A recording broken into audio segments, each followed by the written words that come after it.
गुनाहों में जो लज्जत होती है, खूब समझ लो, अल्लाह ताला हम सबको तौफीक अता फरमाए। गुनाहों में जो लज्जत होती है उसकी मिसाल हजरत हकीम उम्मत फरमाते हैं, उसकी मिसाल है जैसे खुजाने में लज्जत आती। खारिश हो जाए तो खुजाने में लज्जत आती है कि नहीं है? यहाँ तक के लोगों ने कह दिया कि मजा या तो खाज में या राज में दो चीजों में मजा है, एक खाज में एक राज में।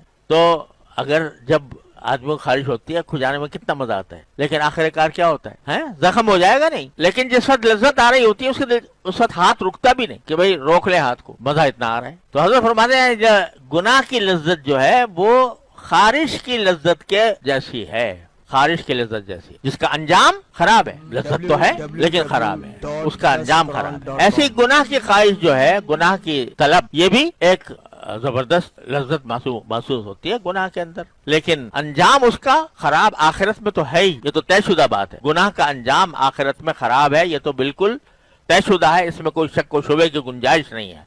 और कोई इस्तिस्ना नहीं है इल्ला ये कि अल्लाह ताला किसी पर रहम फरमा दे। लेकिन दुनिया के अंदर भी ये गुनाह की लज्जत बिल आखिर एक जुल्मत पैदा करती है।